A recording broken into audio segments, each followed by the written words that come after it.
the game was different, right? The rules was different. The ball was different. The Euro style is different in America. The Euro style was a lot different than America. That's the first time y'all seen that Euro step too, huh?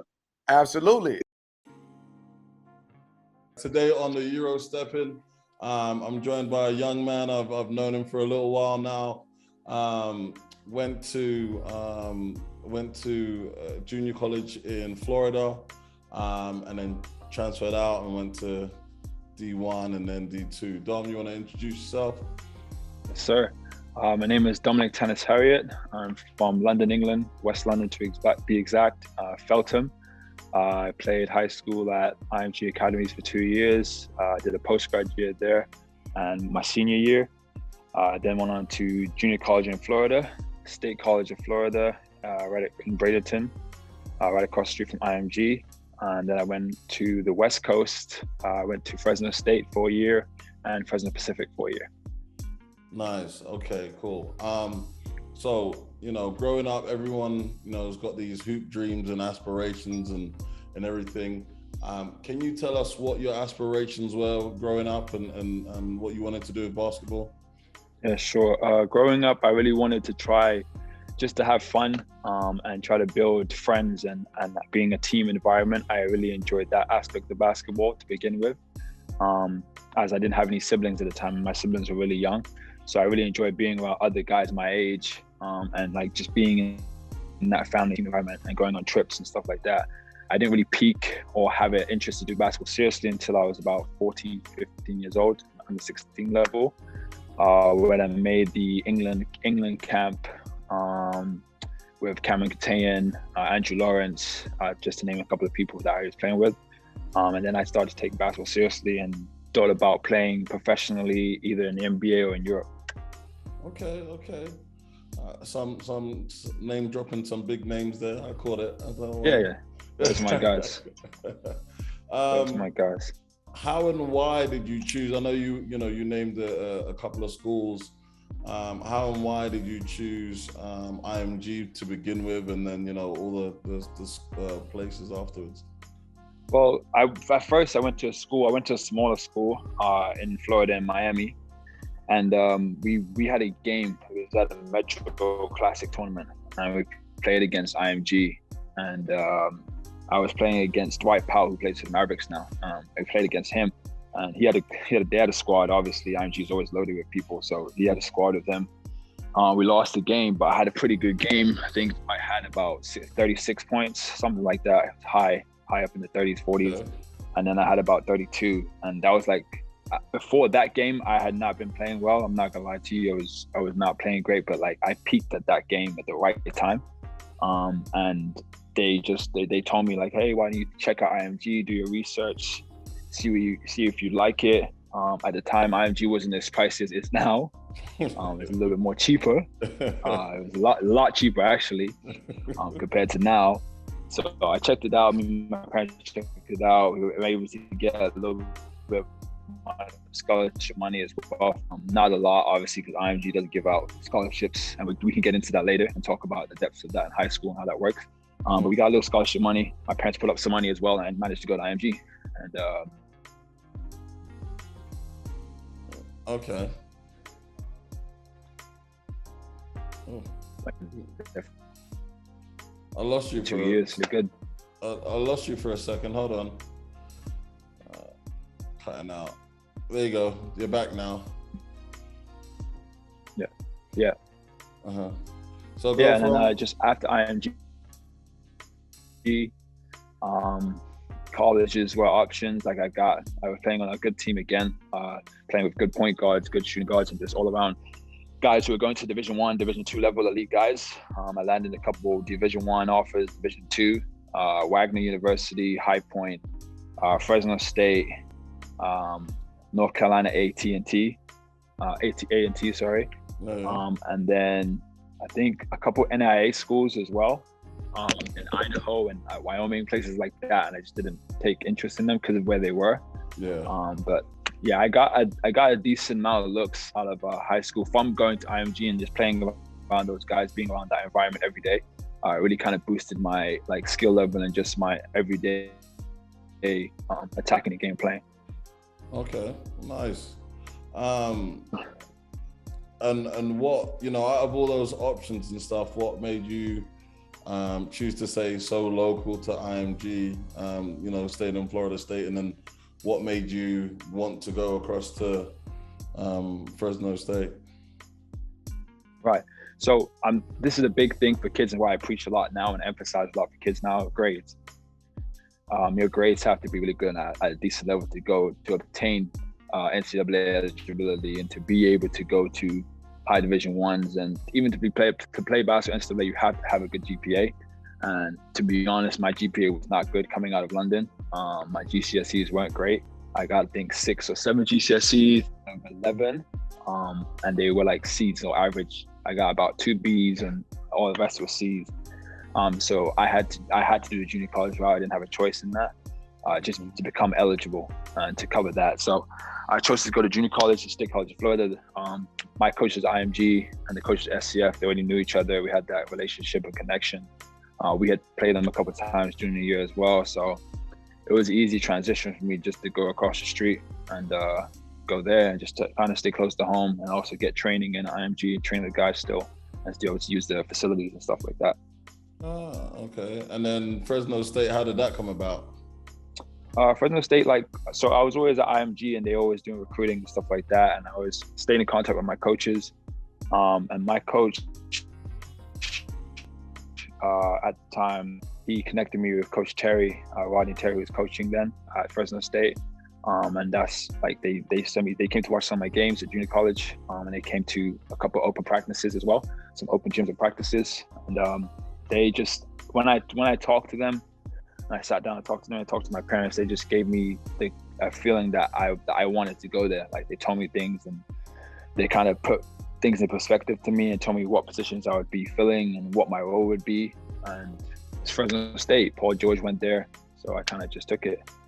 Okay, nice. What questions did you ask when you got recruited? Was it more of a, I don't want to say hype, but was it because Paul George went there and it was California and you didn't really care? You know, you mentioned that you didn't go to the other places because of location. So was it just a location, or was there more information that made you choose Fresno State? I think the coach, I had a really good relationship with the coaches. They stayed in touch with me during the year. They would often call me and just check up on me and stuff like that. So I had a really good relationship with them. Wagner as well. Wagner was another school in High Point I had good relationships with too. But then ultimately it came down, I watched a lot of their games, Fresno State games, and I always wanted to be out in California. So it was really, at the end of the day, a location and just a great feel situation for me at the time. Okay, nice. Are there questions, or, you know, being that you transferred, are there any questions that you wish you knew before you went there? Is there anything that you know, information, if you had before, that would have been better for you? Of course. I mean, you can always, like, when you've done something, you could always find ways and think of stuff that you could do better, and questions I could have asked them just to find out. Like, coming from England, the system's different, and I only had about 2 or 3 years prep before picking a university to go to, in terms of finding out what kind of systems they run, if I would be able to work within the systems that the coaches are running. Is it more of a guard heavy system? Is it more of a big heavy system? Are they running up and down? Are they half court sets, like stuff like that? And I didn't really press too much into that at the time because I didn't have much knowledge, and my dad was in England. So I was literally by myself over here going to visits, talking to the coaches. I think they called my parents 3 or 4 times. My dad was busy. He was busy running his club back home, as he runs London Warriors back home. So he was busy doing that. And my mom's not too much heavy into basketball. She just likes to watch on TV when it's on. So it really came down to me to make the decision. My dad gave me that responsibility and that accountability to make my own decisions. And I think I could have asked more questions about just the system they ran, what the guard play would be like for me, myself, like, and going more depth. because I knew he liked me. I knew that they told me what they said I would probably start the fall of that year, and I didn't. So that was a big adjustment for me, not starting, having to calm the ego down and just be patient. And again, college coaches, they tell you stuff you want to hear. Most of the time, they tell you stuff that you're like, yes, okay, I'm gonna be this guy. And then when you get there, you have to fight for what you want, and you have to kind of every day in practice is like a fight for it, and it can change, and it did change for me. It's that's been a common theme across, you know, the 3 seasons of the EuroStepping, is that the coaches have been known to say something, and then, you know, it hasn't been quite that when when the individual's gotten there. And I mean, I think also it's just the coaches have a job to fill, right? Because they have to recruit every year, and they have to have a certain amount of elite players so they have to win. Like, their job is to win. So they have to say and do things to recruit the best players, and players that they think will fit their system. And I think that kind of played into it too. And I felt like they made me feel like I was going to be a great fit for the system. They made me feel like comfortable to talk to them and kind of just have a relationship with them. So, and at the end of the day too, it comes down to hooping. At the time, I don't think I was hooping at my best. I was just getting into the transition from junior college into a D1 program. And at the time I was going through some stuff with my family too. So it was just it was a smooth, kind of a rough transition at times. And I think that I could have done my part a little bit more too. And you know what, that is very big of you to be very self-critical, because not a lot of people are. A lot of people will get to college and all the rest of it, and then be like, oh, well, the coach said this, the coach said that. And the individual hasn't done anything to, you know, again, like some coaches say, make me play you. If coaches want to win, and coaches want to, you know, keep their jobs or whatever, as you said, it's a business, make them play you. Do you know what I mean? Yeah, so, exactly. That's the big thing. Exactly. So what was the league like in junior college when you was down in State College of Florida? What league was that, and what was the league play like at the time? And same thing for Fresno State. Go on. It's changed now. So we were playing against Chipola, Northwest Florida, Hillsborough College, St. Pete's College. We were playing against a lot of good teams. So at the time, it was really tough. Like, they had I think every school had at least 4 or 5 Division I type guys, like hungry. Like, and you know, junior college is a dogfight. So to even make it out of junior college is tough. Like, it's not easy. You have to have, like, some people have good friends, and some people know people. Some people are just that gifted, and they're just raw talent. They just had bad grades or in a bad situation, and then they figure it out. I think the league that we were in, it was really tough. It was one of the best at the time for junior college. So we had a lot of that year. There was a lot of guys transferring into Division I programs, high Division II programs as well, because Division II is not that bad. Like, there's a lot of good Division IIs that could beat Division Is. So that year was really good in terms of like junior college play and the league. Fresno State, Mountain West. It's the Mountain West. It's tough. Like, it's a lot. Every game is tough. UNLV obviously were like the big boys, the Rebels. They were huge. Playing against them, playing in their arena too. That arena was dope. Like, that's one of probably my favorite arena to play in. UNLV one. It's amazing to play there. But yeah, it was good. It was really good. I didn't make any of I think we made March Madness 1 year out of the years I was there. I don't know, it's that one that we made March Madness 1 year. And I wasn't there for that because I transferred to Fresno Pacific the following year. And it was tough. Like, it was a good competition. The travel was good. We were well taken care of. Like, probably won in college basketball in terms of just the experience I got and the knowledge and just the amount I grew off the court, it was really good. Okay, and what was the league play in Fresno Pacific? Pacific West, playing against again tough Division II teams. Chaminade, they host a tournament every year with Division I's out in Hawaii. Mm-hmm. I forgot what the tournament's called, but it's always televised every year. The Maui, I think the Maui tournament. Invitational, yeah. The Maui Invitational. So they host that. They're in Division II, but they're like a good elite Division II. So they play against a lot of D1. So they were always top in our conference. Who else was there? I think Point Loma was pretty good too. Okay. Point Loma University, they were pretty good out in close to Sacramento, I think they are. That was a good school we played against as well. We did pretty well that year too. That team I really enjoyed playing with out of all my college years. That group was really close. And the coaches, we had a Division I guy, Tim Kisner. He was probably one of my favorite coaches. He taught me a lot. I spent a lot of time in his office, just talking to him and just trying to making me a better man, making me grow up.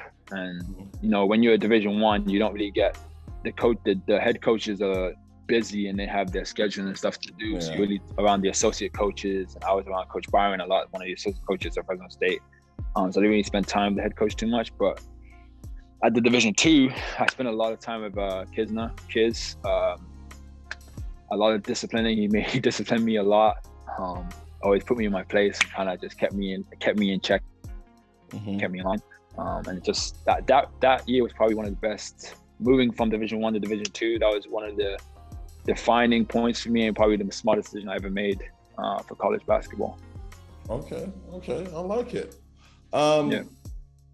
So, and I'll touch on it a little bit. Yeah, before we talk about, you finishing up or not finishing up. Yeah. Is it hard or was it hard to transfer from Division I to Division II? Did you feel like you were a disappointment or a letdown? Like, what was going through your mind? Because obviously you think, like D1, you have to play D1. And then obviously you live the experience and then you go down to D2. Like, what's that all about? I mean, of course, like, it's every kid's dream. Every kid's dream is to play Division I basketball. If I talk to kids now, like, they all want to play Division I basketball. They don't think about Division II, NAIA, any other options. They all want to play D1. So it was at the time as well. I was young and I was like, damn, why am I going to this D2 at the time? And like, people are looking. I'm wondering like what my friends are gonna think, what my parents are gonna think. Like, why am I stepping down? Even myself too. Like the amount of luxuries we had in Division I wasn't the same with Division II. So it was like we were stepping down lifestyle as well. So it was just, at first it was a bit of a hard transition. But again, the guys that were around, my teammates, they made it kind of easy. The jokes and the love we had for each other made it probably a little bit easier. Because I'm not really a materialistic or like that kind of guy. My ego is hard to play. That's what I wanted to do. I wanted to play. So it was easy to fit in with those guys because they all were trying to do everything for each other. And Division I, you have guys who are trying to obviously play as a team. There's a team goal, but obviously guys are trying to make it to the league and trying to boost their stock. So it's a bit different. It's a bit more politics in Division I basketball than it is in D2. So for me, yes, it was hard, but ultimately it became easier as the year went on, and I just created a bond with those guys. Okay. It's time to lose them to this day. It was like, I could have made it for me. Okay. And now when you look back at it, and you've been helping to develop young men and women, achieve their dreams and go to college. What is your message to them now? As you said, you've got young guys and whatever talking about wanting to go to D1s, but now you've lived the experience and you have that. Like, what's your advice to them? It's funny you say that because To be honest, just have fun. Like, have fun, work hard, enjoy every moment of playing. Like, 'cause you don't get to play forever. I'm 30 now. So like, I've had a lot of time to like kind of reflect, and I've stopped playing a while ago. So like, I've had a time to reflect and think about things I could have did better, decisions I could have made, time management, where I could spend more of my time. So my message to them now, to the kids I talk to that want to go Division I, is just have fun with it, work hard, work your hardest every day, because you never know what could happen. You might not ever go Division I, because it's not guaranteed. Nothing in life is guaranteed. So my message is just to have fun, take the game as far as you can take it. Whenever you get opportunities, think about it. Talk to your people, talk to your family, talk to your coaches. Make sure it's the right decision. Ask the in-depth questions. Try to attend as many visits or practices as you can to see if you can have a relationship or connection with the coach, because it's easy to talk to someone on the phone and do video, whatever, but it's hard to actually do for a couple of days, because that way. So I think those kind of things, paying more attention to those things in detail, is what I kind of tell the kids I work with now. Okay, yeah, I like that. Sounds good. Okay, so you didn't finish playing all 4 years at college, did you? No, I didn't. So when it was coming to an end, or when did you decide that, hey, you know, I can no longer, you know, stay here at school? You know, what went through your mind? Take us through that. So I redshirted one of my years at State College, Florida. I tried to redshirt one of my years at State College, and that redshirt year kind of messed me up, because it ended up taking a year of my eligibility away. And at the time, when I transferred to Fresno, so I had this college redshirt, State College, Florida, played Fresno State, Fresno Pacific. And then I was supposed to have, because in junior college you're allowed in D2 you're allowed 5 years. In D1 you only get the 4 years plus a redshirt year, and I already took my redshirt year. So I thought I would have had 2 more years to play and finish up my degree. I was doing mass communications degree, and I was trying to do a minor in business. And they took away one of my years, or one of my years was up for, like, it's inconclusive, the decision they were making on one of my years. Okay. And also at the school, Coach Kidd just got so they were hiring our assistant coach, Coach Haydock. He was the interim head coach while they were trying to find someone to hire. And I wasn't sure that I was going to be able to play again. And it's in another situation where the head coach is coming in, bringing in new guys, his guys and stuff like that. So I wasn't really feeling him, so to speak. So it was just like, there was like a month, I think, where I was just like, am I going to stay here? Or am I going to transfer again to another school? How is that going to look? When I talk to my peers and how they're doing and stuff like that, they're D1s or whatever, and they're doing well, and I'm over here transferring. I'm like, I really want to transfer again. Like, so I just said to myself, I asked myself, what is my main goal out of all of this? Like, what are you trying to do? And at the time, I wanted to play pro bad. Like I said, after this D2, I'm gonna try to play pro in Spain, make NAIA League team, talk to my NAIA League connections, and try to work my way to doing that, or try to go to Europe. So I was like, what are you waiting for? And I was like, you might as well do it now. So I bet on myself, and I still would to this day. If I had to do it all again, I would do it again, and I still would bet on myself, because the experiences and the networks I got into and people I met kind of founded what I have right now in my skill development and training stuff. So I would, without a doubt, no hesitation, do it again. That was just a personal decision for me, but I just thought I was confident in myself, really brave and courageous to think like that. So I just decided to take that route, and I said, I'm gonna go try to play pro. I told Coach Haydock, told my teammates, and they were like, so where are you gonna play? And I said, I'm gonna try to go play in Europe. And that's what I did. And I hooked up with your basket and a couple other people. And I try to train with them for a little bit, and he put me onto a couple of different teams in the Leb Silver leagues, Palencia basket and stuff like that, and I just got picked up that way, to be honest. Okay.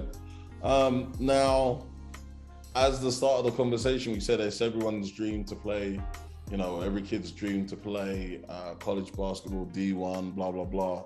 Now, you get to a crossroads where you're like, hey, do I transfer or do I, move on? And you said you bet on yourself, which is great, but what was the hardest thing about making that decision, considering, your parents, sacrificing financially and, the investment of sending you away so early?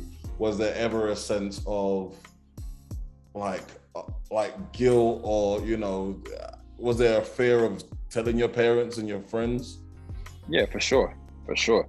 Of course there was. It was like, my thing was, okay, we didn't spend that much money, but the money they did spend, they worked hard for. Like, money doesn't come, but the money doesn't grow on trees. You know what I mean? So like, the money they did spend, it was like, they didn't just come from nowhere. I didn't have a rich dad or a rich mom that could just like fund me and just say, yeah, here's the money, go ahead, do whatever with it. So it meant something to me to like have to tell them, okay, I want to go play pro, mom, I want to go play pro, dad, what do you think? And the best thing, I have very supportive parents, I'll say that about them. The best thing they said to me is, like, do what makes you happy. If you feel like this is the right decision to make, then you make it. We don't want you to look back and say that, oh, I could have went pro, but you guys didn't let me go. Do that. If you felt it's the best decision for you, you should do it. And I think that was like the thing that relieved pressure from me, because I didn't tell anybody for a while, but I had it in my head that I was going to do it. But again, like you said, I was a bit, I wouldn't say scared, but just timid and just thinking like, am I sure? Yeah. Like, are you 100% sure? I was 90% there, but that 10% was saying, listen, think about it again. And every time I thought about it, I was like, this is what I want to do. So I was like, are you sure? Are you sure? But then when they told me that and we had that conversation, it just became so much easier to tell everybody, tell my coaches, tell my teammates, tell my friends, and I went with it. And that was set in my mind. Okay, I like that. What about being so close to finishing your degree? You're kind of like there, and then you're like, oh, but I'm gonna go pro. But you're like, oh, I can just finish my degree. Like, how does that play into your mind? Well, I tell kids now, I preach a lot about going to school and getting your education and stuff like that. I have my mass communications degree now, my bachelor's degree now. I just completed it about 2 years ago. All of it. So right before COVID. Yeah, thank you. But like, if you can get a degree for free and keep your scholarship, then keep it, because like, now, things I know now, I know when I was 21, 22, 23, I was thinking like that. Like, the way I think now is totally different to how I thought at that age. And I feel like I'm still going to grow and learn more. But I think, like, you should, if you have a scholarship, any international player that has a scholarship to go to a university in America, they should definitely take all 4 years and finish their degree at least before they think about even playing pro. Unless you're like a guaranteed lottery pick, or like you have guaranteed money coming to you, you should finish your education, because that's your backbone. That means everything. Nice. Okay, good. I know you said you would have done everything the same, but what do you think would have changed the outcome of you leaving school? What do you think there could have been something, or was that was it, no matter what happened? I'm talking about if you was playing minutes, or you know who the coach, you knew who was the coach coming in, would that have changed your stance on things? Yeah, it would have, because I was getting decent minutes before I left with Coach Kiss. So like, he liked me a lot. I liked like the guys we had. A couple of the guys were seniors. So we had a couple of senior guys that were leaving. And then we had this guy called Sue. He was a junior with me. And we were at point guard, a combo guard. I was a combo guard too. So I thought, like, when I was playing professionally out in Spain, I always followed them and kept the track on like how they were doing and stuff like that, and stayed in communication with guys. And the coach they hired ended up getting fired too, and they hired Coach Hayden, the assistant coach. Oh wow. So yeah, and he's still the coach there now at Fresno Pacific. So I thought about it, I was like, damn, I could have been there and maybe been with Sue and been with the other guys that they had coming in, and I probably would have played. But at that time it was so far gone. I was already playing pro and I was already happy. I was making decent money, so it was like I wasn't making millions and like 100,000s and stuff, but I was comfortable. Like I was living comfortable. So I was like, I don't have any regrets on it. It would have been nice, and they were like, oh, it would have been nice if you stayed. I was like, yeah, it would have been, but I had already made my decision. So fair enough. Okay, I like that. Do you think the whole thing was, you not finishing, was that worth, going to high school in America, going to IMG, and, you not, the path where it led you, do you think it was worth it? Or you're like, hey, I could have stayed in England and worked out and then gone pro and then it would have been fine? I'll give you two different perspectives. Okay. Perspective first. If I had stayed in England and played in England, I would have got very far and probably would have played BBL and still be playing BBL right now. And been playing with the guys that I've been growing up with that play in the BBL, Kalen, Andrew again, Robert Gilchrist, Raheem Thompson, Ryan Richards. I played with those guys growing up. That was my era and generation of growing up playing youth basketball with. And they're all doing really well and playing in the BBL right now. I don't want to sound rude and no disrespect to those guys, because those guys work hard as hell and they're doing their thing. They're enjoying their lives and they're happy. I just wanted more. I wanted to see more of the world. I wanted to be out there and kind of experiencing different things. So I didn't really want to stay in London. I knew I wouldn't get the networks I have now and the connections with people I have now if I had stayed. And I think in that respect, coming to America and going to high school, going to all these different programs and meeting all these different people, I developed relationships that I have to this day that help me with what I do now with APEC and recruiting and just sending kids to guys I play with now are coaches at high schools, at elite high schools, or they have cousins or family at Division I coaches or whatever, and they just it's easier. And I would have never had that connection with them if I never came here and never played those years and never won those teams. Okay, I like that. I like that.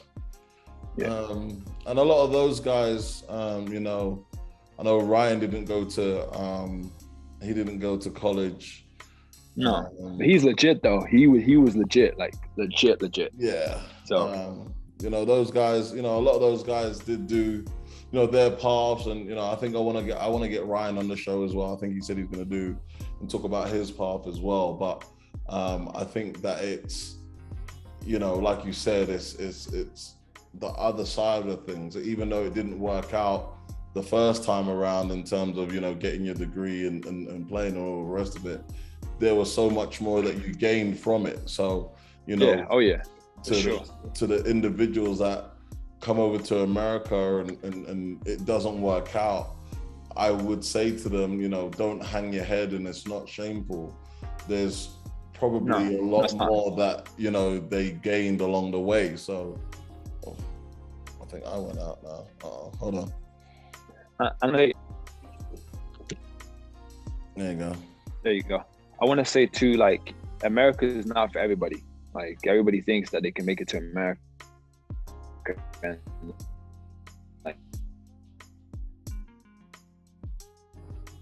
but it's not for everyone. There's some kids that can go to Europe and just do better than the kids that come here. So I don't with kids that I work with now, I don't just say America. I don't just push America, because it's not about being in America just to be in America. If it fits for you, then by all means do it. But if sometimes Europe fits more, so and it's more comfortable, they can relate more to the coaches. They might have a different feel. Some players are tougher than others. Some players need more kind of a different way of coaching than it is over here. So they tend to go to Europe and they get better coaching, they get a better feel, a better experience, and they develop better. So it's not always about coming to America. You can go anywhere in this world to play basketball. Like, it's not just America shouldn't be your only destination to go to. I like that. Great point. Were you treated any different from your parents or the coaching staff or your teammates or your peers when you was told, when you told them about leaving, were you ostracized, or was you a laughing stock? Kind of, go through that. My student advisor at the school was like, "Why are you leaving?" Like you said, I have like 1 or 2 semesters left to finish up your degree. Why would you want to leave? And for me, like, I was really, again, basketball dictated a lot of my decisions at the time, and I really wanted to focus on basketball and try to be better in that area. And that's kind of one thing that I could maybe think about changing or think about leveling out with my academics and basketball. But probably my advisor, my teammates, they were like, go for it. They were really supportive. My head coach, Kids, he was supportive. My coaches back at IMG, they were supportive too. They even let me train there in the summertime with some of the NBA guys they have that come there. So they supported me a lot. I don't think there was anybody that was really skeptical. Some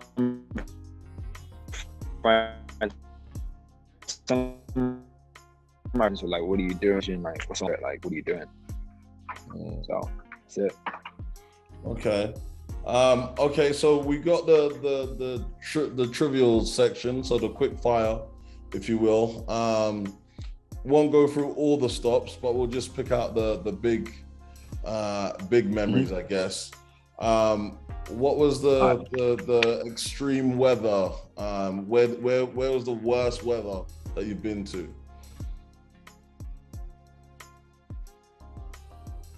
Oof. New Mexico. Okay. Hobbs, New Mexico. Hobbs, New Mexico. I went to visit at New Mexico Junior College, and the weather was terrible there. It was raining the whole time. It didn't start raining. Oh, really? Yeah, New Mexico Junior College, Hobbs. That was the worst weather I experienced. And the funny thing is, it never rains there. It's always hot. Hey man, I'm here in Albuquerque now. Always it's hot. Yeah, exactly. So they told me it's always hot, and like that time it just rained. I think I brought the rain with me. They had the London kid was coming, so it rained the whole time. Tried to make you feel at home. That's funny. Yeah, exactly. Didn't help me to go there. So, out of all the places you've been, what's the best must-see attraction? So between Florida and Cali, what's the must-see tourist attraction? California, Disney World. Okay. Florida Disney World. Epcot, Animal Kingdom, Florida for sure, Disney World, and Universal Studios. That's the places to go. If you ever go to Florida, check those places out. Busch Gardens as well is another place in Florida I liked. And in California, I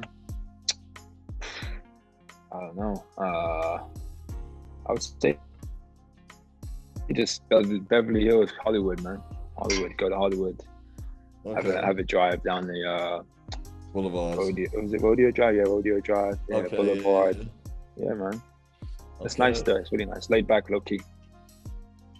Okay, best place to get food. Oof. Where I am right now, or those places? Wherever's the best. Where's the best place? You've been all over the States. Where's the best place to get food? So if you want great pizza, go to New York. New York has the best pizza I've tasted ever, anywhere. Okay. If you want great tacos and Mexican food, California. For sure. No doubt, California has the best Mexican food.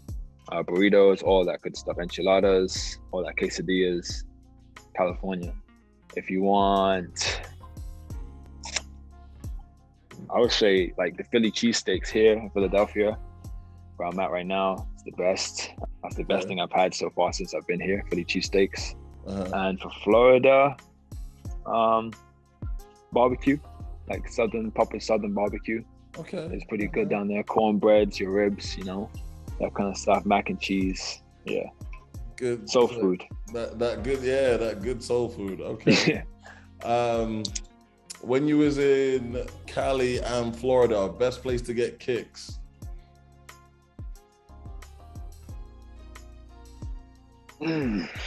Florida, I just stuck with Champs, man. Champs and Finish Line. They had the every time the retro Jordans came out, the sales and stuff, not the sales, the new retros came out. I was in the line.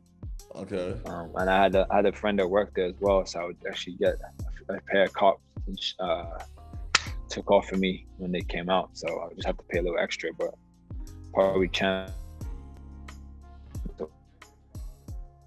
Okay. That's what's up. And then California, California for kicks though. I didn't really go to the stores for kicks. I had to plug that I would get kicks. He was like a reseller, so he would just anytime anything came out, he got me. Is he still out there? Is he still plugging? I haven't talked. Yeah, probably. I haven't talked to him in a while. Shout out to Mad Kicks. He probably is still out there because he was really a fanatic about it. He had everything, every single Jordan you could think of, different colorways, all that, everything. Okay, well we'll give. He was. I don't know if you heard of Benny. I don't know if you heard Benny. This guy called Benny on Instagram. He was Benny before Benny became Benny. I'll tag you afterwards. I'll show you him afterwards. But he was the shoe plug before he became shoe plug. Okay, I think I've heard of Benny. I think so. But anyway. Yeah. Best American holiday? Thanksgiving. Why? The one coming up. The food, man. The food is in abundance. The food and just the feel of that being our family, the appreciativeness of it. So like, I think Thanksgiving is the best holiday I like over here. Okay. Did you get homesick when you came, especially coming out so young, and how did you deal with getting homesick? Came out at 16 and I got homesick for the first year. I was homesick. I cried a lot. I called home a lot. Yeah, and then I kind of just kept myself busy in the gym, like, and kept myself around like friends and teammates. Because the first couple of months I stayed in my room a lot, and that made me like just go into depression mode. Because I was really shy, didn't really want to talk to people, but then I just kind of came out of my shell, kind of just started hanging out with my teammates more, staying in the gym late with them, and then I kind of just took my mind off of thinking about home. Only time I thought about it was when I actually called home and talked to my mom and stuff like that, and saw what my sisters and my sister and my brother were doing. Then I kind of had that homesick feeling again. But after that, I just kept myself busy, and then I just kind of stayed consistent with that. I like it. Couple more questions. We're almost there. What was your level of independence in terms of, and again, I guess you kind of developed it as you went along, but what was your level of independence, and what do you recommend, kids coming into college should be able to do for themselves? My level of independence changed. It grew a lot as time went on when I got out here. But I think kids should be able to time manage. Okay. Time management is a big one. Look after themselves in terms of tidying up, making sure like things in order, being prepared is a big thing. Time management, preparation, laser focused on those two things. I think if you have those two things, then you have like a good, decent foundation to start with, because you learn stuff along the way that you won't get straight away. You only experience it when you get here. But those three things, I think, are the big, before you come here to go to college or high school. Okay. Pictures froze. Oh no, you're back. Here we go.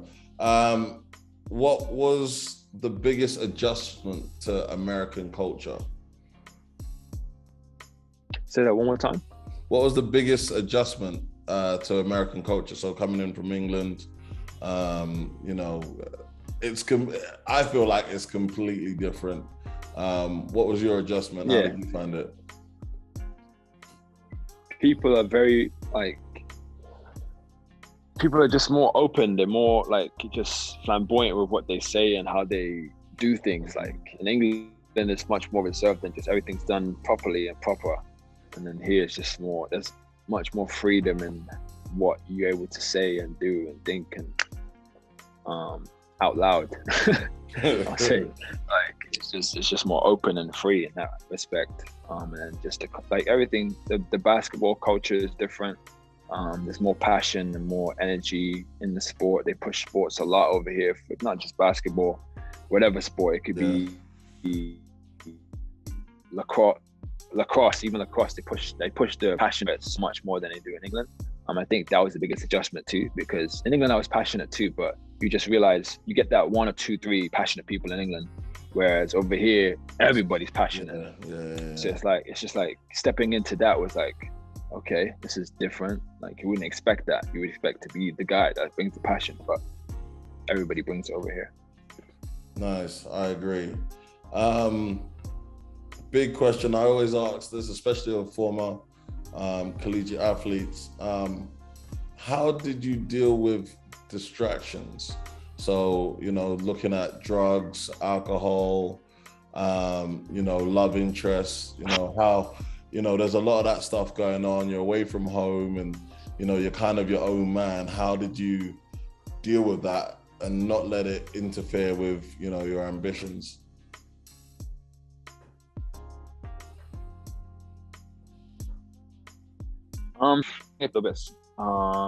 Having self-discipline from a young age and just building that foundation from home. Because for me, I didn't really get too much into drugs, alcohol. It wasn't really my thing. I don't really, even to this day, I don't really drink that much. I have some wine, so red wine every now and again. When I have like a hard week or a heavy week, I try to unwind with some wine, but like I never really got into like drinking and drugs and stuff like that, like smoking. I know a lot of players, I don't know if I should say this, but a lot of players do smoke. A lot of my teammates did smoke weed, but it just was never a thing that I admired or wanted to do for me. It was just like, I was just here. I was really lazy. I was just really focused on playing basketball. That was my biggest thing, just being in America, like trying to make it to that level. So it wasn't really a thing where I wanted to be sent back home for smoking or for doing something wild. But for the kids that do like kind of go through that, have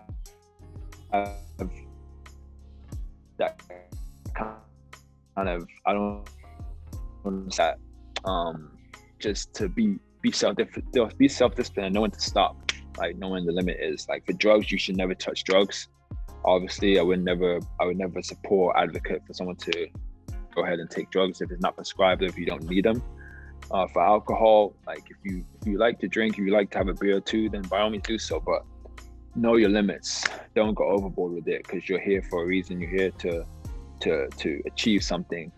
So don't hurt yourself and try to break yourself down by doing something stupid and, you know, going overboard with alcohol or whatever it is. And with love, love's a different one, man. That's a different one, because a lot of athletes, no, you laugh, it's funny, but it's true. Love is different, man. A lot of athletes get caught up sometimes in the wrong situations. I'll say that. If you're and there's nothing wrong with falling in love while being an athlete and pursuing your dreams and going in sport, but you have to find the right person that kind of is doing the same thing as that. Because if you don't, then it's detrimental and it's just downhill from there. That's what I would say on it. Because I've been in a lot of different situations in college and in high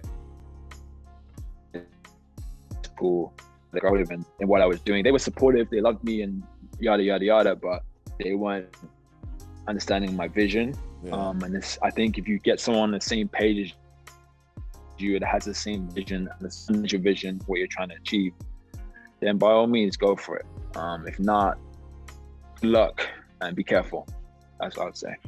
I like that be careful bit on the end, because that's the big one. You be careful. That's the biggest one, because there's so many different avenues you know already. There's so many different avenues we can go down with that. Be careful, but I'm just gonna leave it at be careful. Hey, be careful, man. Yeah. Hey, this is great. Last question for you. Last question. What advice would you give to an individual who is currently at a program and, is thinking about quitting? They're thinking about, not finishing school and not finishing, things haven't gone right, and they're like, hey, I'm done with basketball. What advice would you give to them?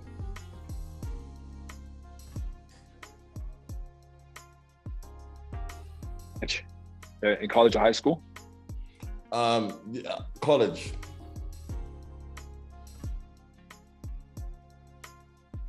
I've lost you.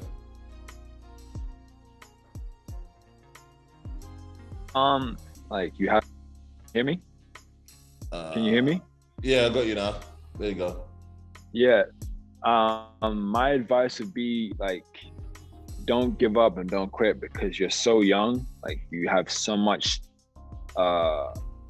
time still to play. Just because one situation doesn't work out, the second situation doesn't work out, doesn't mean it's never going to work out for you. Like, there's so many, like I said, there's so many different homes, so many different locations for basketball where you play.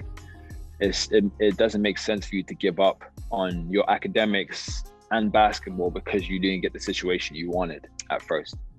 Sometimes it takes a longer period of time for you to get that situation, that right fit, for you to be happy in that situation.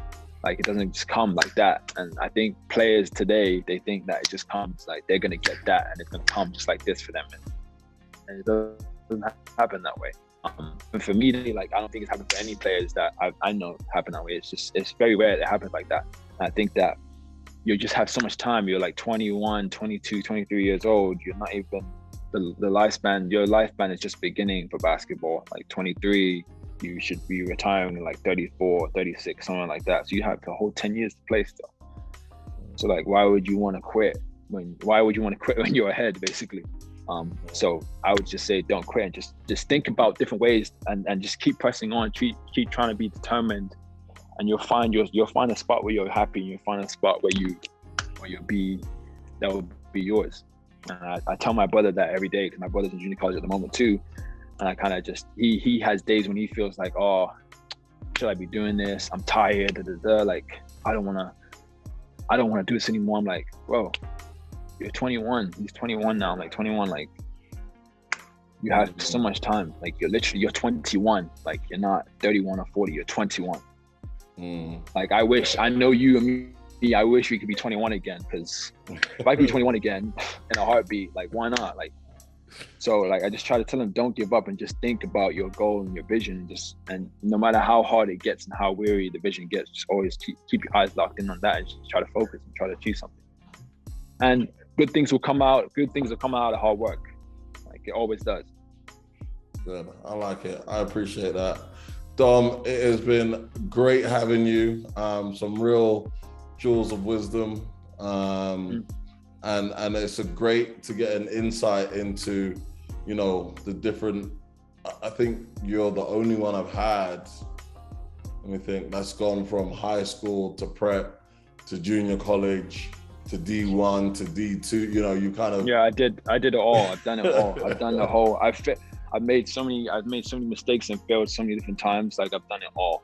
I've done it the whole nine. So yeah. I think, you won't find another like that. It'd be hard to. Yeah, no, it's awesome, my man. So yeah, really appreciate you coming on and dropping some wisdom for the younger generation. I want to say too, thank you for having me on. It's been a pleasure. I think what you're doing is great. I checked out the other videos as well. I think this is a very, very good platform. I hope your platform keeps growing, and give you more blessings for your platform too. It's needed in basketball, because I don't think people, and I hope that more people get to see every video that you do. And you keep on doing them because it's needed. Not many people do this and kind of sit down and ask honest questions and say, "Oh, be honest," and tell and tell it in and outs and ask the questions that you ask. So it's definitely, this is something I didn't expect this for you to be doing this, but this is a great idea, and I think this is a great thing you're doing. I appreciate it, man. And knowing, young individuals like yourself, and, I've been around a bit, and there's been so many young men, young women that I've come into contact with, and,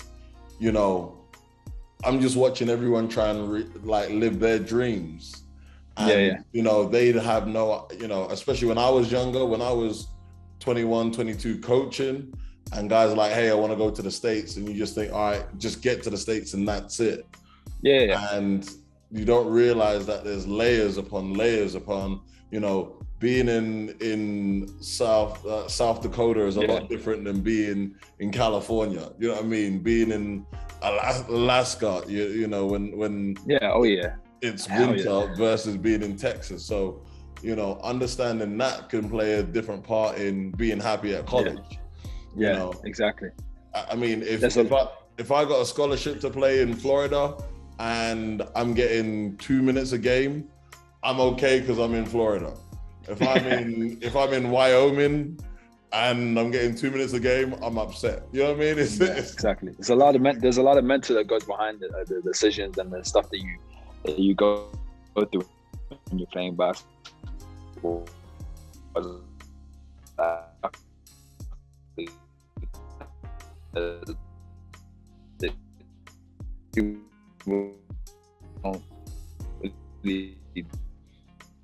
That scholarship, and you should be happy.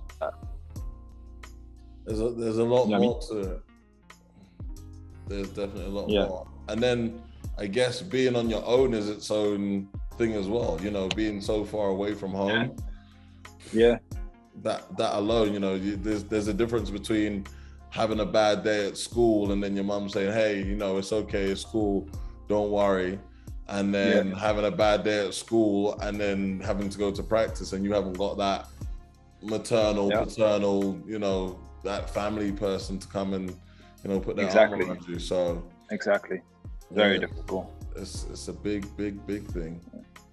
One more thing too, I want to say is shout out to Coach Lakin for introducing you to me, and you coming to the camp. Again, I still thank you to this day for coming to the first ABET camp, for being one of the coaches, a part of that. I really appreciate you coming out. That was an honor to have you on that staff as well. And shout out to Coach Lakin for introducing us to each other. Also shout out for Coach Andrea. You heard about Andrea, right? Yesterday. So shout out to Coach Andrea. I hope her condolences for her family and prayers for her family and blessings. And I hope they do well. And I just hope that this is a good, Andrea did a lot for me growing up in English basketball, London basketball. So I hope that having this conversation, this dialogue between us is something that she would be happy and proud of as well. Do you know what? You say that, and Andrea liked every one of the videos. And I know there's a lot of the kids that, she coached or had a hand in. But the previews and all the rest of it, a lot of kids, a lot. Oh, too many to count.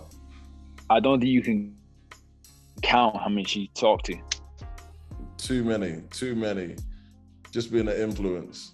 She's definitely was a fan of the show.